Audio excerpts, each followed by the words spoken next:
आणि आज सलाम महाराष्ट्रामध्ये आपल्याबरोबर आहे संगीतकार निलेश मोहरीर. अनेक चित्रपटांना, अनेक मालिकांना त्यांनी संगीत दिलंय. त्याच्याशी आपण बोलूयात. निलेश, मगाशी आपण कळत नकळत याबद्दल बोलत होतो. तर ही मालिका तुझी खूप म्हणजे टायटल सॉन्ग खूप गाजत आहे, सगळ्यांच्या ओठांवर आहे. खरं पाहिलं तर बऱ्याच लोकांच्या रिंगटोन मध्ये म्हणजे अनेक लोकांच्या मोबाईलवरती रिंगटोन आहे. तर ही जी हे जे टायटल सॉन्ग आहे याबद्दल थोडंसं सांगशील की हे कसं काय कंपोज केलं आणि त्यावेळेसचा अनुभव काय होता?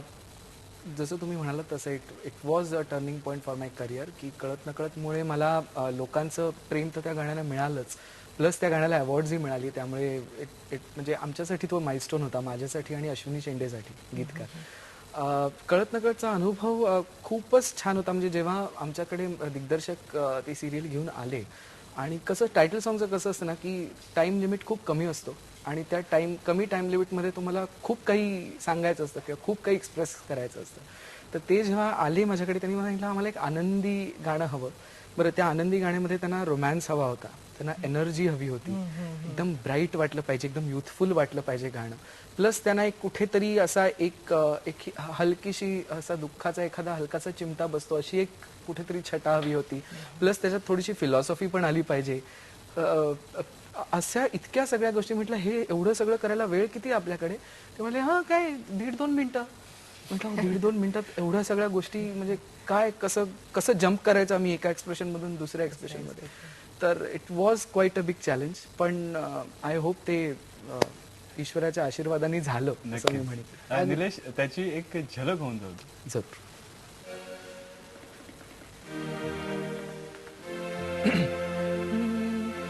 मन होई फुलांचे थवे, गंध हे नवे कुठून से येते. मन पाऊल पाऊल स्वप्ने ओली हुळहुळणारी माते. मन वाऱ्यावर ते झुलते, असे उंच उंच का उडते. मग कोणा पाहून भुलते, सारे कळत न कळतच घडते. सारे कळत न कळतच घडते. सारे कळत न कळतच घडते. सारे कळत न कळतच घडते.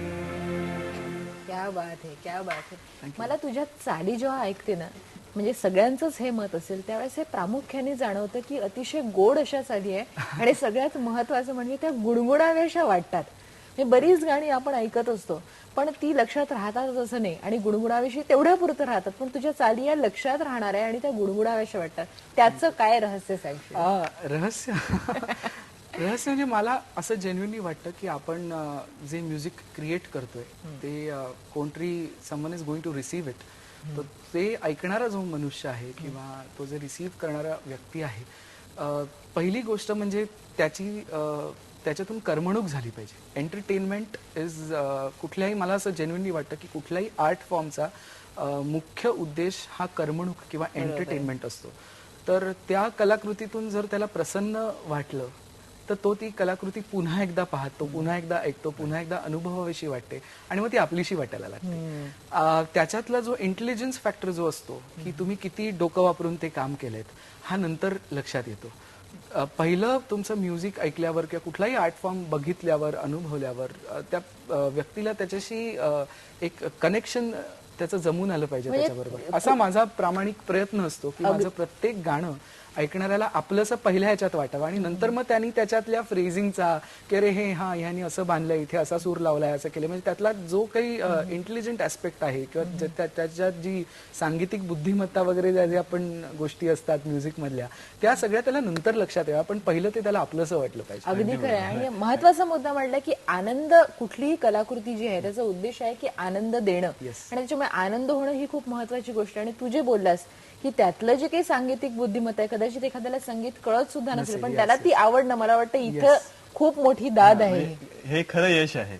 आणि वसुंधरा, आणखी एक तुला गोष्ट सांगतो की निलेश ने कळत न कळत हे म्युझिक तर दिलंच आहे, त्याला त्याची एक ओळ पण सुचली, म्हणजे त्यानेच ते सुचवलेली आहे. तर त्याबद्दल कसं सुचलं त्याला? अश्विनी मारेल मला तर. नाही, ऍक्च्युली कसं आहे की मी आधीच ह्याची पण आधी चाल झाली होती.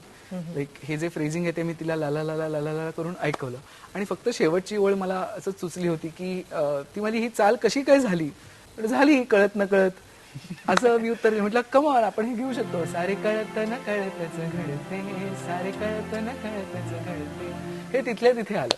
क्या बात आहे. वाली आपण हेच ठेवूया, ही टॅगलाईन खूप छान आहे.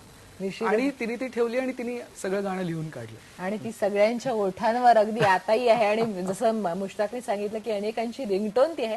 तुझ्या विंदानुभूतीबद्दल आपल्याला निलेश बोलायचं की विंदांच्या कवितांवरचा पहिल्यांदा तो अल्बम काढला, टाइम्सनी तो केलेला, त्याबद्दल आपण बोलूया. पण सलाम महाराष्ट्रामध्ये इथे घेऊयात एक ब्रेक. पहा फक्त IBN IBN लोकमत. लोकमत.